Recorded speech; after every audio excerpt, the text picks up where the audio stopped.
The Oath and the Office, starring Professor Corey Brettschneider. I am John Fugelsang. It's a pleasure to be with you. We have a lot to get to this week.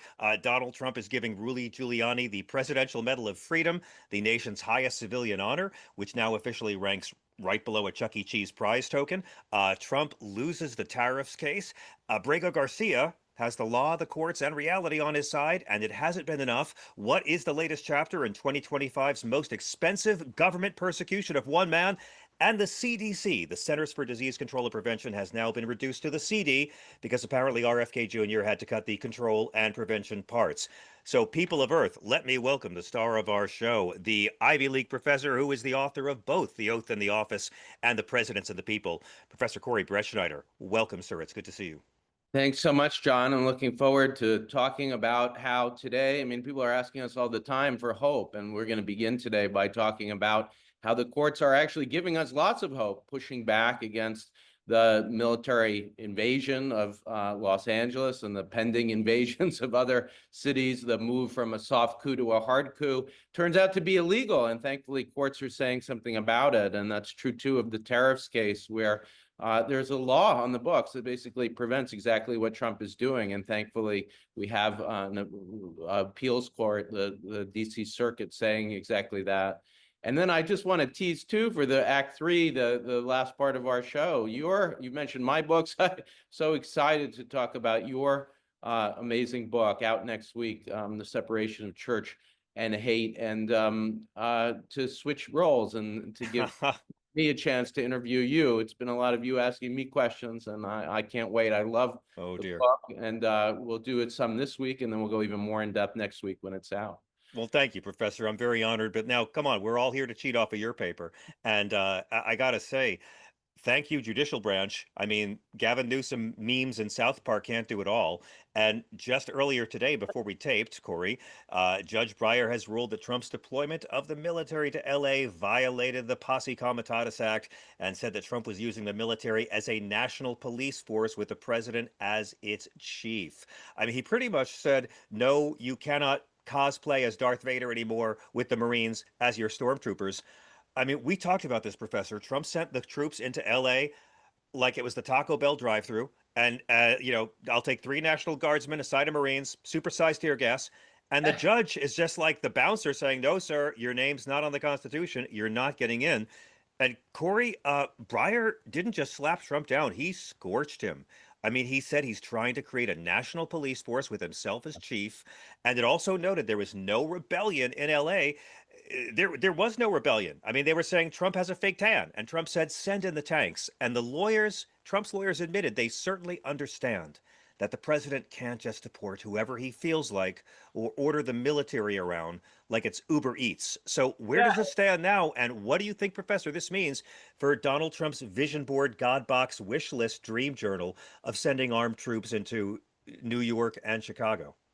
Look, this is round one. It's not the end of the story, but I said in the beginning that it should give us hope, and it should give us hope because what Judge Breyer, and this is Justice Stephen Breyer's brother, Charles Breyer, what it does is it gives us an outline for understanding why this is illegal, what the president is. Now, this should be obvious to all of us, but there are arguments, of course, that the president's making that under various laws that he has the ability to send these troops into cities. Now, sometimes they do so by saying all they're doing is defending federal buildings and guarding federal workers. And what Breyer's opinion does is it just blows through that BS and says that's not what's going on. They're engaged in policing activities. And so what the courts have to do is ask the question of whether or not you can use the military domestically to engage in policing. And what Breyer says so brilliantly, and this is why it's so important, because it outlines the legal argument for the future, even though there'll be many more iterations of this. And he lays it out so clearly. I just want people to understand why it is illegal to use the military as a police force. The first is there's a law on the books prohibiting it called the Posse Comitatus Act, and it comes from the 19th century. We have this legacy that we can now use rather than to shut down civil rights and civil liberties to protect them. And he says, look, plain as day, that's what this law does. It protects us against the use of the military in this way. But then he goes beyond it. And he talks not just about the law in question, but about the Constitution and the role in our system that gives local government the control over policing. Because going way back now to the 18th century, to the founding of the United States, there was a worry that was raised by the anti-federalists and that was then embedded into the Constitution to protect against it, which was that we would have a standing army that would shut down civil liberties, plain as simple. And our whole design of the Constitution of a federal government and a local government, dual sovereignty, a sovereign federal government and the sovereignty of the states protects against it. And that's what Breyer's doing. He's giving us all this ammunition for seeing. And then he's also just calling out the facts that, you know, the Trump administration knows they're not supposed to use the military as a domestic police force, and yet that's exactly what they were doing. So this is, you know, looking for hope. It's, wow, this is a judge now saying this is what the law is. The law gives us hope. The law protects us. Yes, judicial branch again. And Corey, did you happen to see the footage of the National Guard troops who signed up to defend the nation, not to point guns at citizens, but they're doing landscaping work, Professor. He's committed our troops to save DC from all this crime, and they are carrying sod. Did you see the pictures? I've They're seen them, yeah, Did you and see that they're wearing camouflage yes, with it's quite a look. an orange reflective vest Yeah, over maybe we could, camouflage? I mean, maybe is there we a better metaphor for the this administration that we're going to wear orange bright reflective vests over camouflage to show the whole world we don't know what the hell we're doing? It's my favorite metaphor since the Elon car blew up in front of the Trump Hotel, Corey. I feel like, John, maybe if the podcast doesn't work out and the books don't work out, we can start a fashion line. But Inspired. you saw Christine Nome, I believe, on Meet the Press over the weekend, lying that Los Angeles was going to burn to the ground if Donald Trump didn't commit Marines to this 4 square block area somewhere in downtown. I mean, we do have to take a moment, Professor, all professionalism and constitutional jurisprudence aside, and acknowledge that we're fortunate that these people are really dumb and they tried to do a Hitler takeover before they had all the media, before they had all the people, before they had all the military and all the judges in their pocket. They don't have the heft to pull off the kind of Fourth Reich they're seeking.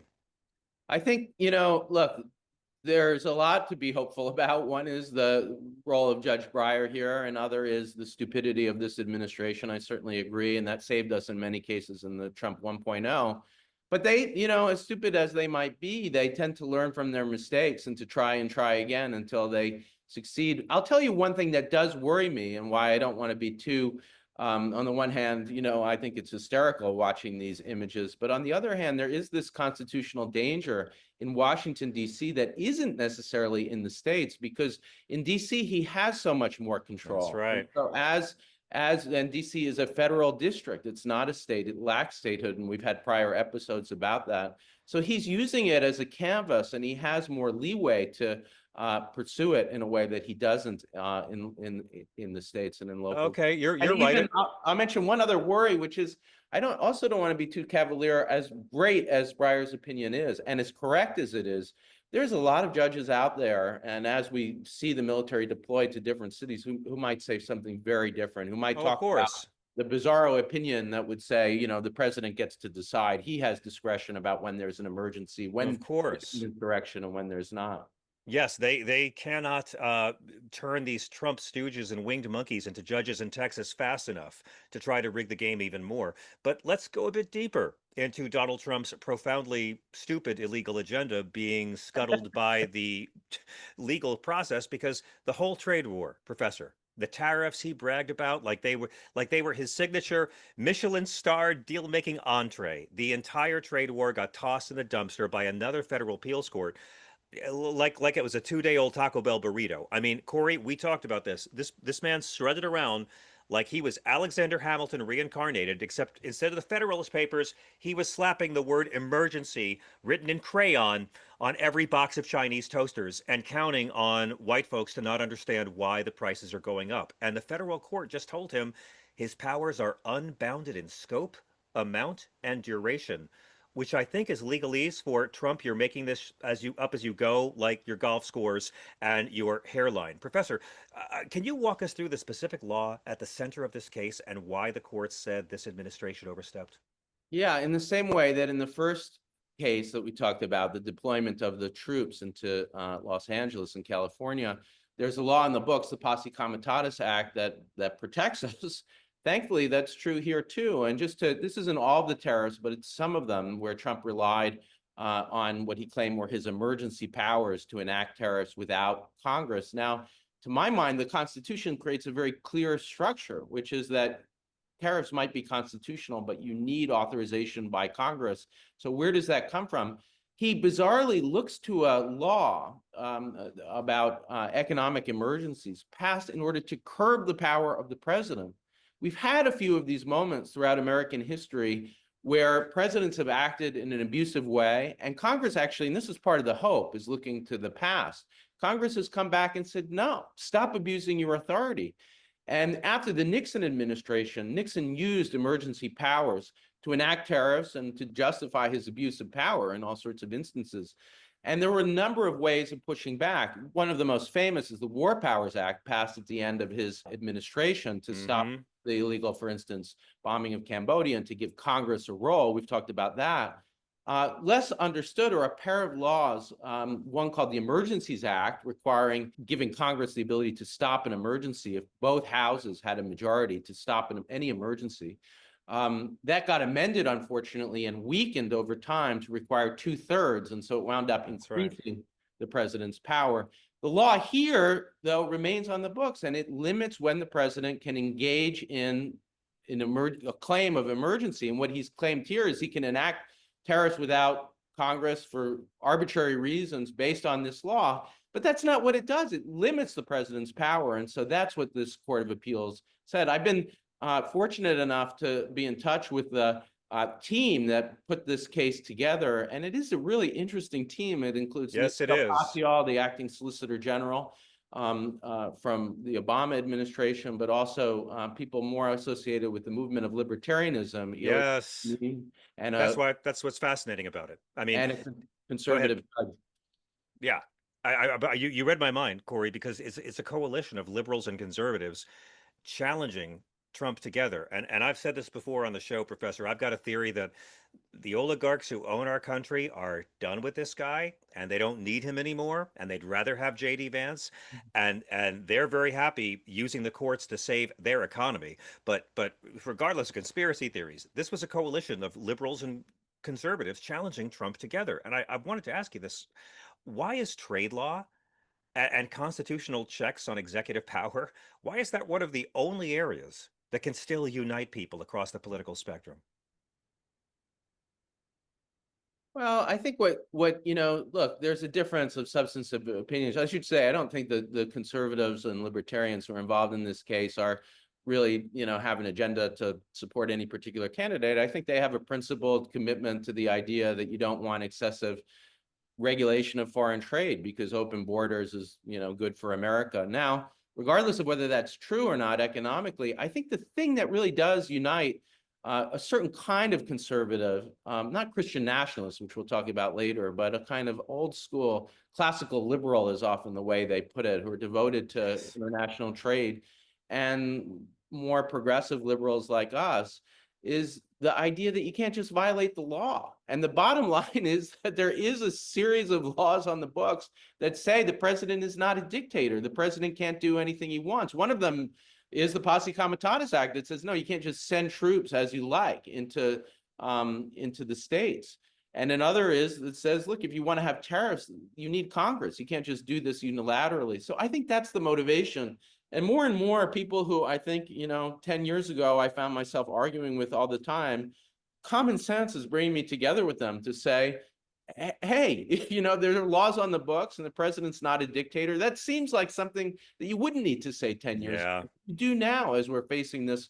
Well, what is, we talked about this last time, him saying openly that he, maybe we need a dictator. A lot of people are saying we need a dictator. Oh, many people are saying it. Yeah. They come up to me saying, sir, we need a dictator. Please, sir, please. The sick irony here, Professor, is that if this ruling actually kills the tariffs, it might save Republicans in 2026 in the midterms. I mean, think about it. If Yeah. this prevents the economic calamity brought on by Donald Trump's stupid tariffs, this could save a lot of Republican seats in the House and Senate. I mean, Trump tried to burn the House down, and it's like the court snatched the lighter out of his hand, and now the Republican Party will run around bragging, "See, we didn't burn all the drapes." But at this point, he's signed nearly 200 executive orders this year alone. Do you see this as yet a broader signal that the courts are finally putting boundaries around this imperial presidency? Look, in the end, the Supreme Court might undo all of this progress. It might okay the use of the military domestically. It might okay the use of the tariffs. But what's so important to me is that we use these moments where he stopped temporarily. And remember the travel ban, for instance, where he had 3 iterations and they were stopped over and over again. The key, and this goes to your point, that in a way, the courts might help him if what happens is we don't see the worst of his dictator ambitions. But I think what we've got to do, and this show and others, and as we go and talk in the media and others do the same, and as the listeners of this show talk to their friends and fellow citizens, which is a lot of how I think democracy works, is through informal conversations. We've got to use these cases in order to show his ambitions, even though he's been stymied. We've got to still hang on him. Not the victory that, the economy didn't collapse under his tariffs, but that he wanted unilaterally to impose tariffs. And by the way, the tariffs are so arbitrary. The way they're being set, nobody can figure out. One theory is that he was using ChatGPT to try to, or his minions were, to try to figure out what the amount was. Part of bypassing Congress isn't just that it's a violation of law, it's that it results in arbitrary rule. That's the problem with dictatorship. The other problem with dictatorship is that if you allow the arbitrary use of power in the states, what is the military going to do? They're not trained in policing. Our police, I think, need a lot of improvement, to say the least, in policing. But the military is, they're trained to engage in war, not in policing. Right. So all of this amounts to a big argument against dictatorship. And yes, we've got to use these cases to show the danger, not to allow him to get out of jail free, so to speak. That's right. So now we just wait for the Supreme Court to weigh in. And that means somewhere Sam Alito is sitting in his chambers saying, "Okay, but what if we did make him king of tariffs just for fun? What if we did?" Professor, I got to ask you about the asylum case of Kilmar Abrego Garcia. This is, I think, America's most intense and expensive middle school bullying campaign. And again, they've gone back and forth on this poor man so many times. They've lied about him. The DOJ admitted he was falsely deported, and they fired the lawyer who admitted it in court. We've discussed this endlessly. If they really believe, this administration, that he was a gang member or a human trafficker or the next Pablo Escobar, this poor slob, they'd put this guy on trial. They'd show off the evidence. They'd go for the win. They didn't, because as you've pointed out, Corey, they've got less than nothing. They have lies in search of a villain. So now they're trying to send this poor man to Uganda, and he's trying to claim asylum right here, which is legal. If you are standing on American soil, you can claim asylum. Now, they're calling his claim smart but risky. Can you explain why? What is different about his legal approach compared to most asylum seekers, other than the fact that he's already been kidnapped and deported to a torture prison and then sent back by a 9-0 Supreme Court order? Other than that, what's different? Well, I'll begin from the main argument, which is so frightening in this case, which is that they think that he has no rights under the Constitution. That's their main claim. And that's what they've been saying from the beginning. And that's why, and then I'll go beyond that, just to remind listeners, we've covered this case a lot, and then we'll update them. There was a victory in court that said not only does he have rights, but that there was an order that said you can't send Mr. Abrego Garcia in any circumstance to El Salvador. Mm-hmm. Turn the planes back, and yet he was sent anyway, and defiance of that order. Now there's a contempt possibility, although that the judge Boasberg has been trying to pursue and has been stymied. So now, over time, the update is now he's been released back into the United States. He's been brought back, and there was a court order that ordered him to do so. And so they're thinking, okay, the law requires that he not be released to El Salvador. How about to Uganda? Now that seems wild, but now what's his counterclaim to that because he doesn't necessarily have a legal right to remain in the United States. He's not a citizen. There's a possibility of legal deportation, not to El Salvador. And now he needs a separate kind of claim. So seeking asylum on grounds that the Ugandan deportation, not that he was ordered not to go there, but that it's going to result in the violation of his human rights. That's a new kind of claim. It's not resting on the prior order. So I guess that's the risk that he might lose. And then he might actually, wind up being sent back to Uganda. I mean, Not, I Uganda. say, sorry, I misspoke. Not sent back to Venezuela. Yeah. Yeah. I mean, Corey, I wanted to ask you this. How do asylum laws balance humanitarian principles with strict statutory limits? And do you think cases like this are just there to expose the flaws we have in our system? We can talk in the abstract about human rights, but I think what we're seeing in real time is that the actual rights of people to not be sent to human rights abusing institutions to be allowed into the United States if they're facing human rights violations in various countries, that in those circumstances, the laws are very weak. And yet, how can we improve them? We need laws passed by Congress, and we're in a moment of hate rather than of the tradition of liberty. And so, correct. I think we're seeing in real time the weakness of our own system. Look at you saying the word liberty. I guess you didn't know that's woke, Corey. Stop with the woke talk. I mean, but you're so right. And to see them say, you know what, forget El Salvador this time. Let's send this poor bastard to Uganda, a country he has zero connection to. This is not deportation. This is spinning the globe with your eyes closed and pointing. And from a constitutional perspective, is there an argument? What is the argument we should say when we're arguing this with our right-wing coworkers? That the U.S. has obligations beyond statutory law, like under international law, the 14th Amendment guarantee of due process? Yeah, I mean, to my mind, like what's going on here is there's the willful disregard of law in this case. And so a sanction on the government for its abuse of this individual, that seems to be the way of doing it.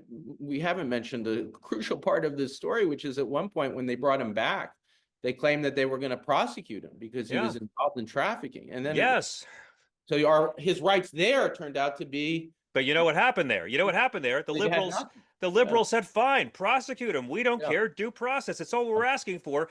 And Pam Bondi and Trump were like, wait, that's not a win for us? So they dropped their plans to prosecute the guy because they knew they didn't have a case. And instead of having the grace and adulthood to say, we were wrong, we're sorry, America's a great land, yada, yada, and turned it into a positive for him, Corey, they're too stupid. Their hatred and racism are too great for them to even figure out how to spin this. They're willing to use whatever they can to go after this one individual. And what is the danger that he poses? He's obviously not guilty of human trafficking. It's that they are embarrassed. And I think that's part of what's going on. And, the idea of the rule of law is non-arbitrary treatment, and to see the way that he's being abused, not being treated consistent with any principle. That's really the travesty here. These people treat the Constitution like expired coupons. Yep. Sorry, sir. These aren't valid anymore. We got to take a break or Wendy's going to beat us up, Corey. When we come back, let's talk about profoundly unqualified Nepo baby with brainworm Robert F. Kennedy Jr. dismantling our country's public health apparatus. It's funny. Trust me. We'll be back in just a moment with The Oath and the Office. Welcome back to The Oath and the Office podcast starring Professor Corey Brettschneider. I'm John Fugelsang. Robert F. Kennedy Jr., a man with as much medical training as both of my cats combined, has made his life's mission to run America's premier health agency like it's a Facebook group for anti-vax moms named Brenda. RFK's qualifications, Corey? None, unless you count kicked off of Instagram for spreading lies as a resume credit. But the man's anti-vaccine activism through lies. They call it misinformation. I call it lies. He worsened Samoa's 2019 measles outbreak, contributed to over 5,000 infections and 83 deaths, but because so few Americans can find Samoa on a map, there's never been much outrage about this. So just this week, the CDC director, Susan Minares, who actually knew what she was doing, was fired because she had the arrogance to follow science instead of RFK's brainworm. And then when asked to fire competent scientists. She said no, and her senior staff resigned en masse because they all still have spines. And Kennedy is filling up these vacancies with like the unqualified hack starter pack of stooges and sycophants and people, I guess, who have the WebMD app, and that's why they get to run health. And this is not some inter-office HR problem. He cut 600 CDC staff members, canceled 500 million in mRNA vaccine research, and he's banned COVID vaccinations for anyone under 65 without an underlying condition. So Gen Z, enjoy your long COVID. Patients can only get a vaccination after a doctor's appointment based on zero scientific evidence. If you're not a retiree, good luck. Corey, it's almost hard to know where to begin with this guy, but I guess the main question is, what is the precedent for this, if any? And is there any kind of action that the courts can take when it comes to matters of the public health? I mean, you've written about the presidency as an oath-bound office. When a president appoints leaders hostile to truth or evidence, is that a constitutional violation of their duty or just a politics problem?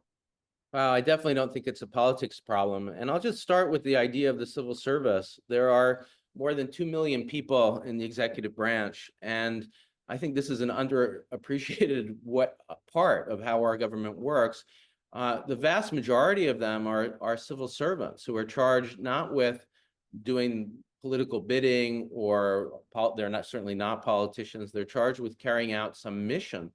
And the mission, of course, of the Center for Disease Control, for instance, is science, to give us the best information out there to make decisions about vaccines and vaccines that are based in truth and peer-reviewed research. Now, what's so frightening about RFK Jr. is that in almost all instances that I can think of, certainly in recent history, what the civil service has had some basic level of respect, and they've had respect, I think, too, for politicians, because their job, and I know that a lot of civil servants listen to this podcast because I'm in touch with them, but their job is really to see that elections matter and that politicians can dictate through their cabinet heads, including RFK Jr., the direction of policy, but within a constraint.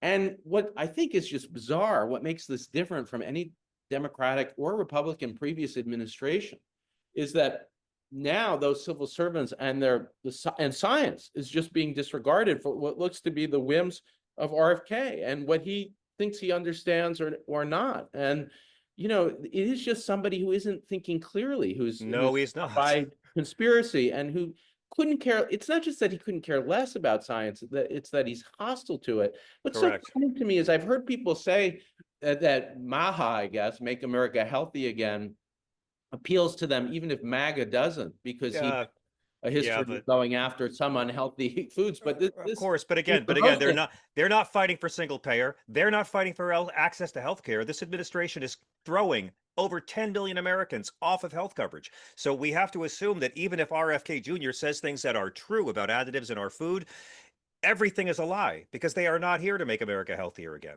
Yeah, and there's some news. There have been mass resignations from civil servants because they don't want to be complicit in it. And if you're a doctor and you take a Hippocratic oath to do no harm, and you're being ordered to not do things based on science, I see why they're resigning. But my worry is, as the civil service gets hollowed out, this is part of the Project 2025 playbook, that the politicians are politicizing what had been protected civil servants and areas like healthcare. And so that the danger, you know, there are all sorts of danger. The obvious ones, the hard coup of the military coming into our cities and into Washington, D.C., is maybe the most obvious, but more subtle is the hollowing out of scientific truth. And that leaves us so vulnerable to the future of disease. Well, then let me take it a notch so higher. It is a constitutional issue.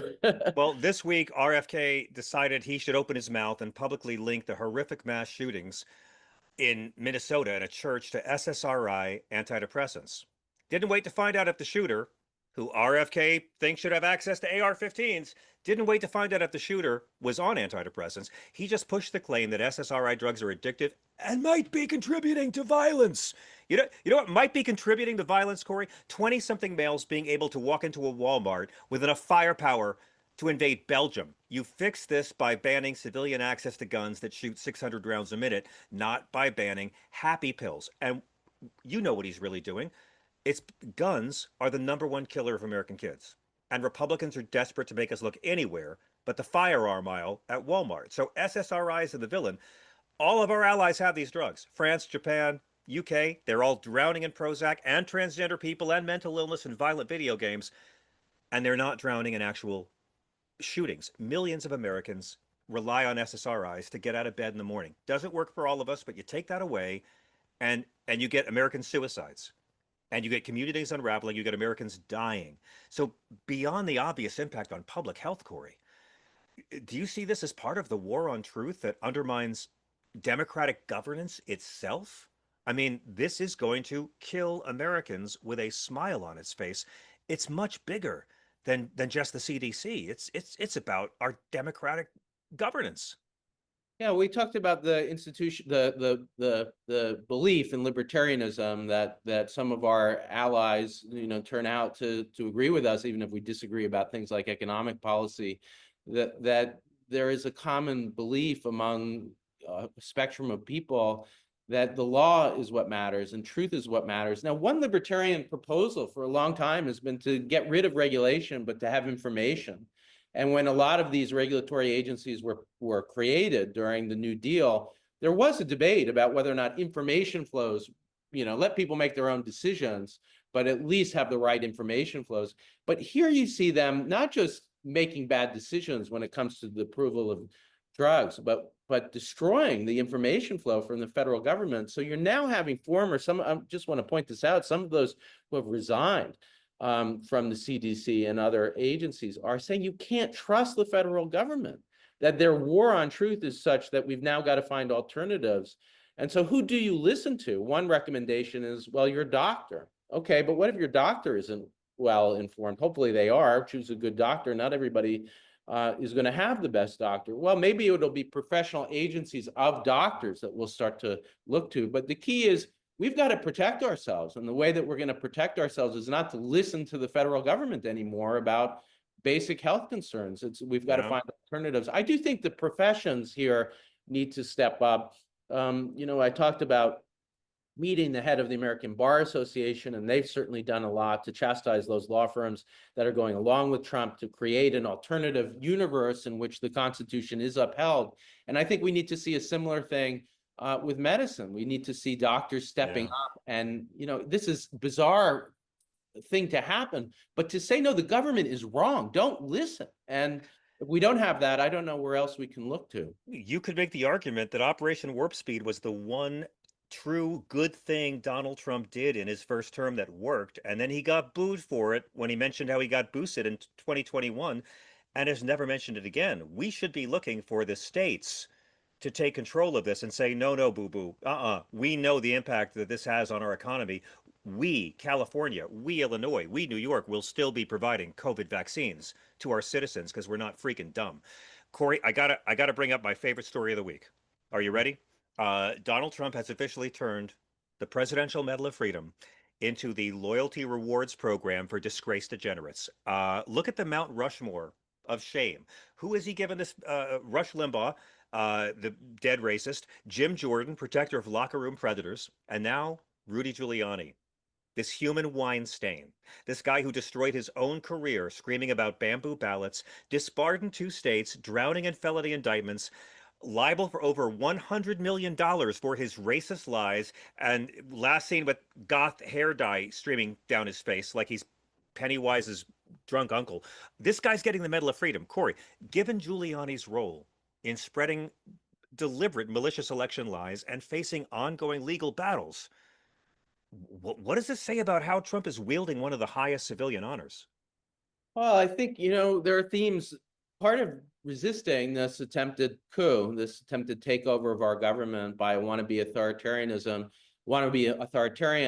is to, look at the hard power of the military and try to stop it. And we talked about that in the beginning.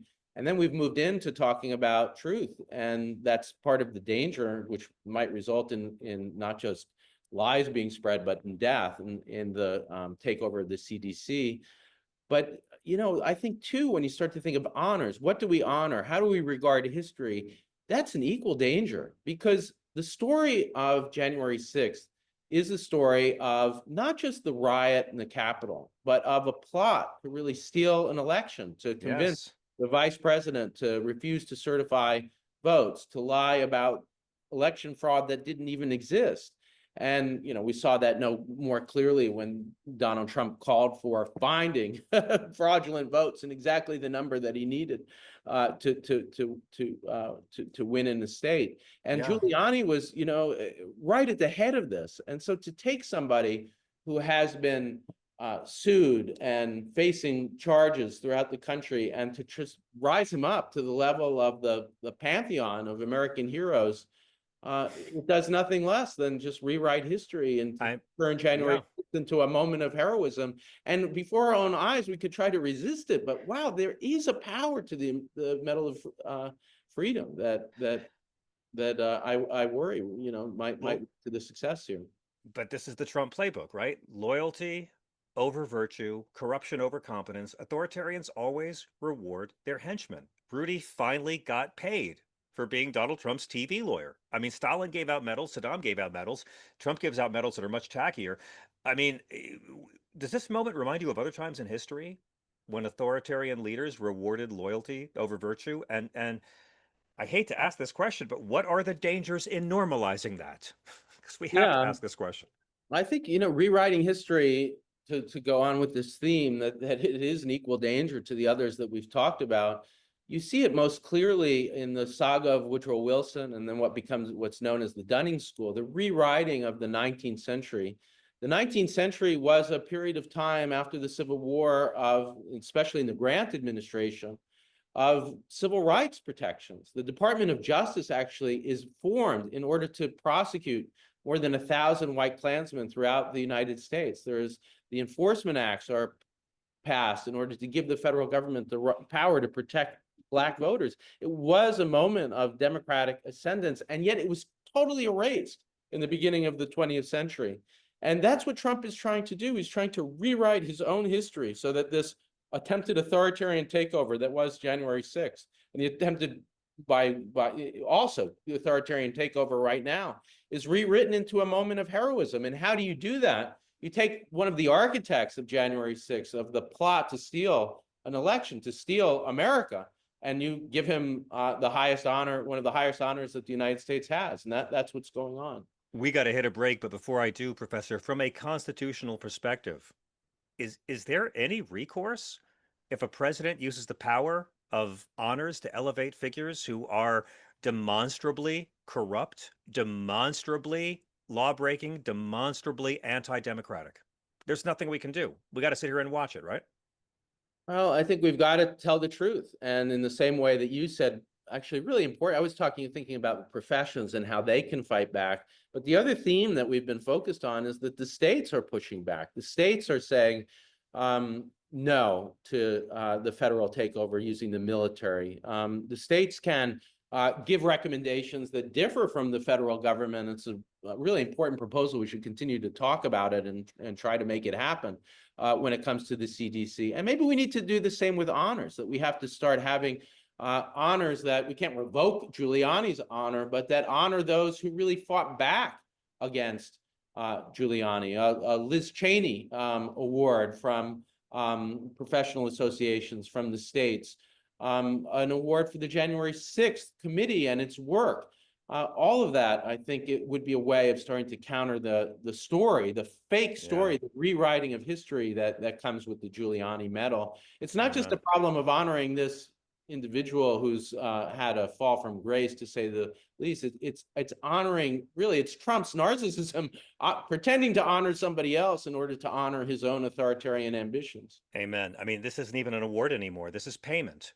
Donald Trump is handing Rudy the medal the way a mob boss flips a crumpled $100 bill to the bagman who just torched the wrong building. I got to say, it's tragic, but Rudy Giuliani has fallen so far since Borat 2. We never knew how dignified he was when he was trying to hook up with a 15-year-old girl on camera. It's tragic to see how far he's fallen. Yeah. Professor, we've got to take another break, or Wendy will sentence us to a deep, dark cell alongside Pete Hegseth. I don't want that to happen to you. Let's be back in just a minute with more on The Oath in the Office. Welcome back to The Oath in the Office. It's now my pleasure to switch roles with John and to play the role of interviewer and to introduce especially his book, which releases September 9th. Buy it anywhere you buy your books.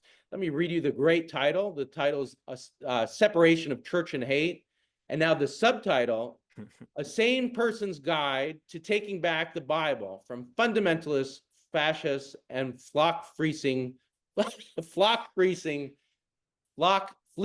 dogs. This will be a running gag, I'm sure. My tongue twister of a. I really wanted to try to have the hardest to pronounce book title I could have, so Kamala Harris can crush me opening week. Thank you, Corey. What a brilliant book! What an important book this is, and I'm so glad, John, to interview you a little bit this week, and we'll go in depth next week about it. Can I just ask you to tell the story? Because I know some listeners know your story well, but you begin the book, of course, by talking about your parents and your upbringing. And can you talk about how your understanding of Christianity as a child through your parents' story helped you to write this book? Sure. Stop me if I get too preachy. This is it's not a memoir. It's a guide for anyone, any believer of any faith, or any atheist, or any agnostic, as to how to use the Bible when debating a right-wing Christian fundamentalist or extremist or nationalist. Because whatever your belief system is, if you're debating most of the issues that divide us against a Christian nationalist, Jesus is probably on your side. You too, atheists. I was raised by a mom who had been a nun. My mother entered the convent right out of high school. They put her through nursing school and sent her off to work with lepers in the jungles of Malawi, and later a hospital in Malawi. They briefly stationed my mother before she went to Africa in Brooklyn, New York. My dad was a Franciscan brother. He had joined the brothers after high school, and he taught history to Catholic boys at St. Francis Prep and dressed like a Jedi Knight. My father was very into civil rights, very into Gandhi and MLK and Dorothy Day and the Catholic worker movement, big social justice Catholic, because that's the Jesus of the Bible.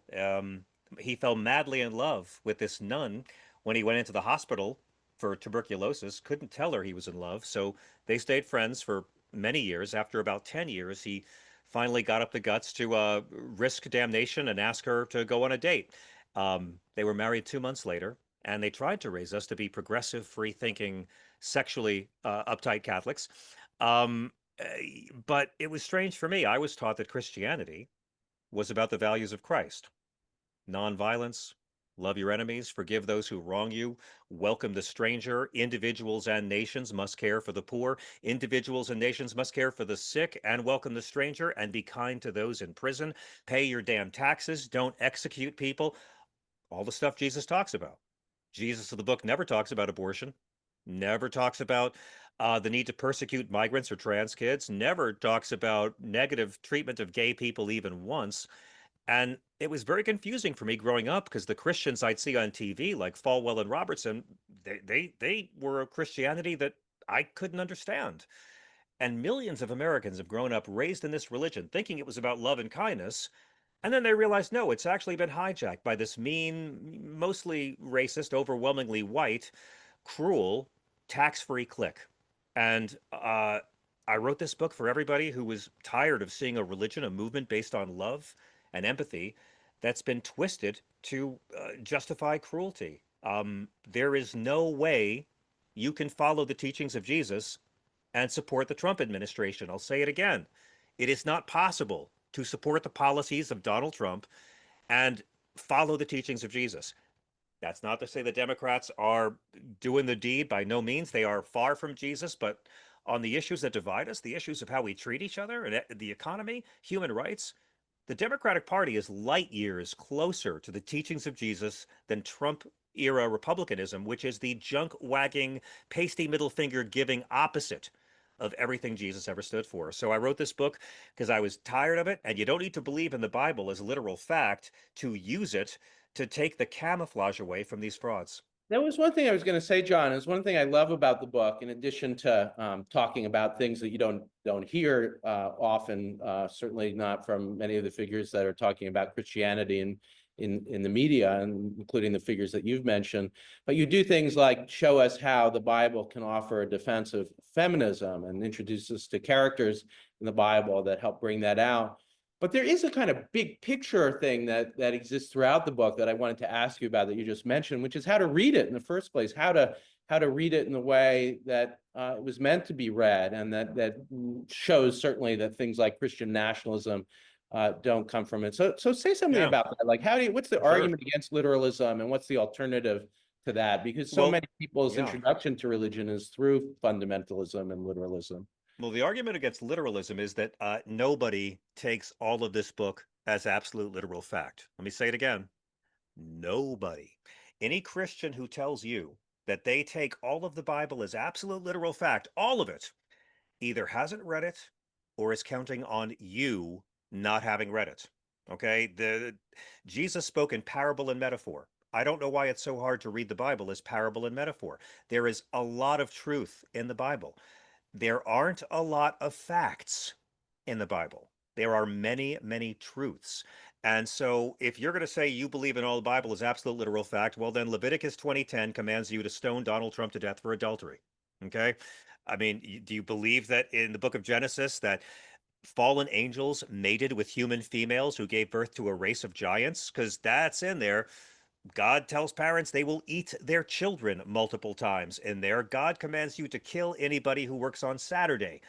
People don't follow every part of this. They don't believe every part of it. There's this game called It's in the Bible Somewhere, and that's justified every bit of homophobia, every bit of slavery, every bit of cruelty to women throughout history. It's in the Bible somewhere. The deal is Christians, okay, aren't supposed to follow the Bible. Christians are supposed to follow Christ. So Jesus is unbelievably woke, and the Republican Party loves worshiping him as a god because they can't stand his inconveniently liberal teachings. They will wave him around as a prop over their heads to boast of their piety, and then they will defecate on his teachings behind a giant shiny golden cross. Christian nationalists are here to fight for Jesus. They're not here to listen to him or to obey his words. And on immigration alone, the entire Republican Party despises the God of the Old Testament, who commands the Hebrews multiple times to welcome the stranger and treat the alien as one of your own and never mistreat the alien, and Christ, who shows up in Matthew 25 and says individuals and nations will be judged, heaven or hell, based on how they treat the stranger. Now, I'm not saying we shouldn't have standards on who comes into the country, but these are the Christians who claim that their belief is going to have them ban abortion, which the Bible never bans. But yet, when it comes to the stuff Christ actually talked about, like the death penalty, they don't want to hear it. You have to have standards over who comes into your country, but it's the criminalization of migrants, Professor, that has made me so angry. Calling these people illegals, which is such a Hitlerian move to make them seem like they are not human, they are objects. You will never hear Fox News call a white lawbreaker an illegal, ever. It's all about the brown ones. There's like 40,000 undocumented Irish in this country. There's no plan to go after them. Donald Trump has hired undocumented immigrants since the 1980s in 2 different centuries to avoid paying American workers a living wage. There's no plan to go after them. There's no plan to go after any of the employers who put the giant help wanted sign at our border. It's racism and it's a scam. And if they wanted them to stop crossing the border, they'd lock up the employers. So we got to stop calling them illegals and start calling them Christian refugees. That will enrage your right-wing friends, and it's just one of many examples I give in the book. There's so much, John, in this book. It is nothing less than a reclaiming of Christianity and Christian teaching and the teachings of Jesus from Christian nationalists and That's from right. members. And one of the things I love, and I'll just leave listeners with this because we'll return to it more when we go more in depth next week, is that you reclaim the founders. That I thought really reached out to me as somebody who's watching this Constitution and the founding of the United States stolen from us. That no, the framers of this Constitution, the founders of this country, were in no way Christian nationalists. So we'll get into that next Let's time. go deep on next week. I want to talk about the Treaty of Tripoli with you next week and how the founders did not want us to be a Christian nation and wrote it down more than once. So let's sign off. Let's tell people to subscribe. Join us next week. John, thank you so much. As always, thanks for writing the book and thanks for this conversation. This has been The Oath in the Office.